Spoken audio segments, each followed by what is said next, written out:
আজকে আমি বেতের শাক দিয়ে আর চিংড়ি মাছ দিয়ে রান্না করব। এই বেতের শাক দিয়ে আর চিংড়ি মাছ দিয়ে কিভাবে আজকে আমি রান্নাটা করব, তোমরা প্রথম থেকে শেষ পর্যন্ত পুরো ভিডিওটাকে দেখতে থাকো। এখানে আমি দেখো বেতের শাক নিয়ে নিয়েছি, আর এই বেতের শাকগুলোকে আগের থেকেই আমি বেছে একবারে ধুয়ে পরিষ্কার করেই নিয়েছি। এবার আমি এই শাকগুলোকে একটু কেটে নেব, আর ঝিরি করে শাকগুলোকে কাটবো। সব শাকগুলোকে আমি দেখো একই রকম করে ছোট ছোট করে কেটে নিয়েছি। কেটে নিয়ে এবার এই শাকগুলো আমি একটা জায়গায় তুলে নেব। ওইদিকে আমি শাকগুলোকে কেটে নিয়েছি, কেটে রেখে দিয়েছি। রেখে আগের থেকে তো ধোয়া ছিল, ধুয়ে নিয়েছিলাম। আর এক কটা চিংড়ি মাছকেও আমি লবণ হলুদ মাখিয়ে নিয়েছি, ধুয়ে লবণ মাখিয়ে এক সাইডে রেখে দিয়েছি। চিংড়ি মাছগুলোকেও রেখে গ্যাসে একটা আমি কড়াই বসিয়ে দিয়েছি। গ্যাসে কড়াইটাকে একটু আগে গরম করে নেব। কড়াইটা যেই ভালোভাবে গরম হয়ে যাবে দিয়ে দেবো সর্ষের তেল। সর্ষের তেলটাকেও কিন্তু একটু ভালোভাবে গরম করে নেব। তেলটা ভালোভাবে গরম হয়ে গেলে দিয়ে দেবো আমি এখানে চিংড়ি মাছগুলোকে দিয়ে একটুখানি ভেজে নেব। যেই কটা চিংড়ি মাছ আমি নিয়েছি সব চিংড়ি মাছগুলো কিন্তু দেখো একবারে আমি চারিদিক দিয়ে ছড়িয়ে দিয়ে দিয়েছি। এক পিঠ যেই ভাজা হয়ে যাবে সে আমি আর এক পিঠ উল্টিয়ে দেবো। এভাবে উল্টিয়ে পাল্টিয়ে দু পিঠে আমি মাছগুলোকে ভেজে নেব।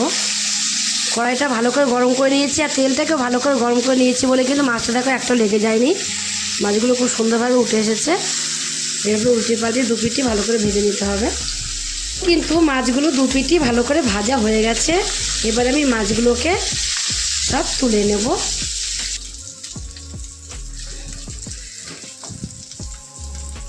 মাছ ভেজে নিয়ে তেলটা অনেকটাই আছে, আর একটু তেলের মধ্যে আমি দিয়ে দেবো।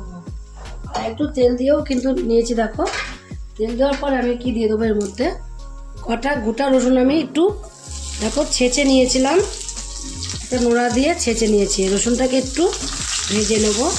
এখানে আমি 3টে শুকনো লঙ্কা নিয়েছি, 3টে শুকনো লঙ্কাকে মধ্যে দিয়ে চিড়ে দিয়ে দেবো। এবার আমি যে শাকগুলোকে কেটে রেখে দিয়েছিলাম সেই শাকগুলো সব এর মধ্যে দিয়ে দিয়েছি। রসুনটা লাল লাল করে ভেজে শুকনো লঙ্কাটাকে রসুনটাকে ভেজে নিয়ে তারপরে আমি শাকগুলোকে সব দিয়ে দিয়েছি।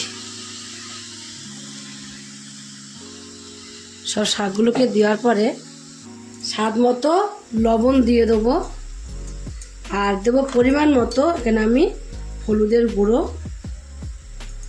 দিয়ে দেবো। যেহেতু লবণ আর হলুদ দিয়েছি, নাড়াচাড়া দিয়ে গ্যাসটাকে এবার কমিয়ে দিয়ে ঢাকা দিয়ে রেখে দেবো কিছুটা সময়। ঢাকা দিয়ে রাখাতে দেখো কতটা শাকের থেকে জল বেরিয়েছে। লবণ দেওয়াতে কিন্তু জলটা বেরিয়ে এসেছে।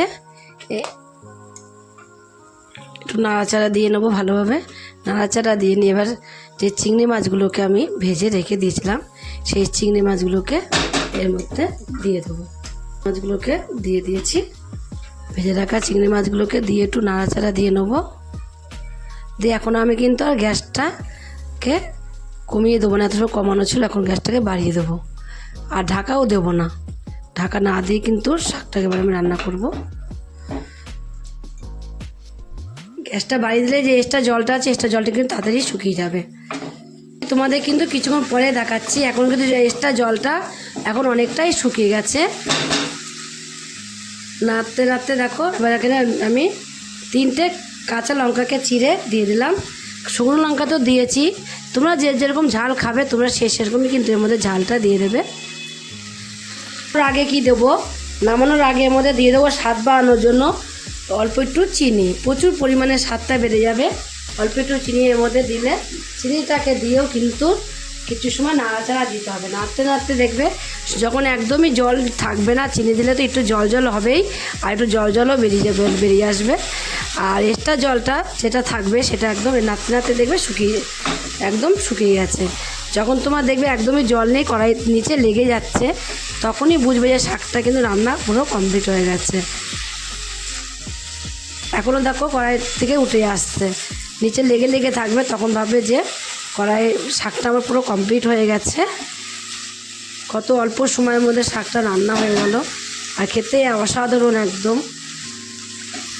এখন দেখো নাড়তে নাড়তে কিন্তু নিচে লেগে আসে, তোমাদের বলেছি না যে নাড়তে নাড়তে নিচে লেগে থাকবে যাবে, তখনই ভাববে যে কমপ্লিট হয়ে গেছে। দেখো নিচে লেগে যাচ্ছে। এখন কিন্তু আমার শাকটা রান্না পুরোই কমপ্লিট হয়ে গেছে। এবার আমি নামিয়ে দেবো।